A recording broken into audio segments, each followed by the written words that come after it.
বাংলাদেশে কেয়ারটেকার হোক আর যতই সুষ্ঠু পরিবেশে নির্বাচনের চেষ্টা করা হোক, ইতিহাস বলে যে একটা বড় নির্বাচনে কোনো কোনো ভোট কেন্দ্রে ছোটখাটো কিছু দুর্ঘটনা, সহিংসতা, হানাহানি, মারামারি, আহত, 2-4টা কেন্দ্রে ভোট বন্ধের ঘটনা কিন্তু ঘটেছে সব নির্বাচনে।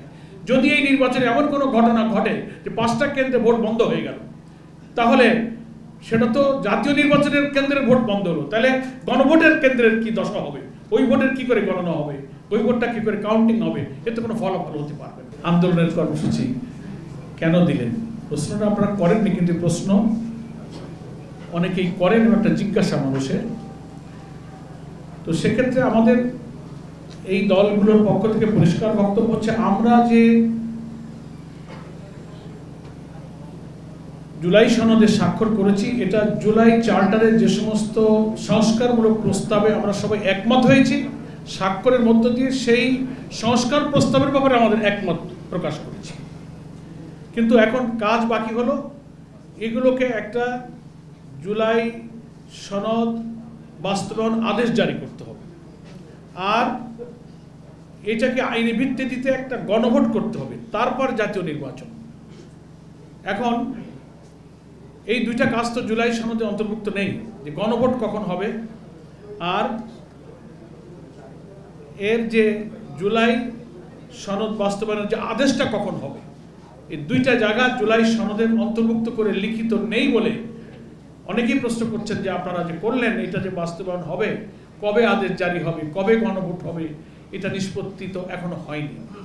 এই প্রশ্নের জবাবে আমি এই কথাটা বলা আজকের সম্মেলনের সাথে সম্পূরক মনে করছি যে ঐক্যমত্য কমিশনের প্রধান এবং সরকারেরও প্রধান ওনারা প্রতিশ্রুতি দিয়েছেন এবং ঐক্যমত্য কমিশনে একমত হয়েছে যে এই দুইটা প্রশ্নে যে আমরা এই সংস্কার প্রস্তাবগুলোকে সন্নিবেশিত করে অবিলম্বে জুলাই সনদ বাস্তবায়ন আদেশ জারি করব।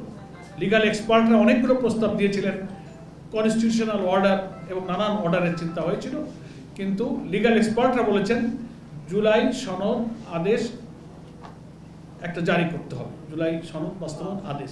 এটি অপেক্ষাকৃত আইনের দিক থেকে পাওয়ারফুল, সেটা যেন অবিলম্বে করা হয়, যেটা আজকের বক্তব্যে বলা হয়েছে যে এটা অবিলম্বে বাস্তবায়ন করতে হবে এবং নভেম্বরের মধ্যে গণভোট দিয়ে এটার আইনি ভিত্তি দিতে হবে, তারপর জাতীয় নির্বাচন করতে হবে।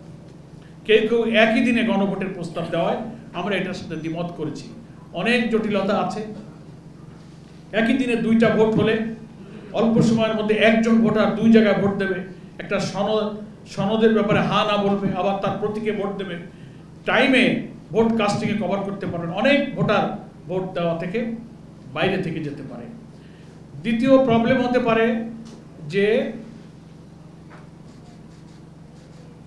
আরেকটা বড় প্রবলেম হচ্ছে যে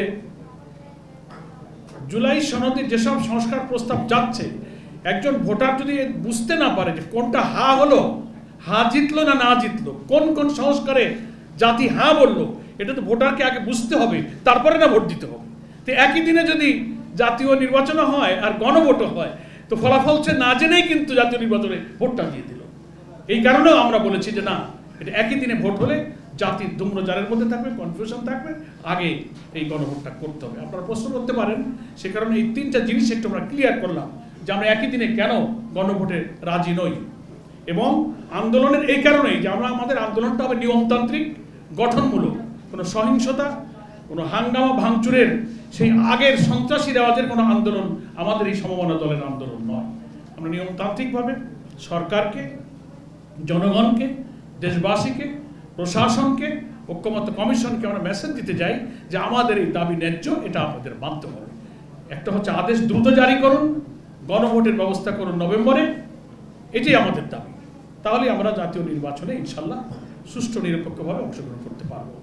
এটা এই সাংবাদিক সম্মেলনের বক্তব্যের সাথে একটু সম্পূরক কথা, যাতে অনেক প্রশ্ন হয়তো কমে যেতে পারে। ধন্যবাদ সকলকে।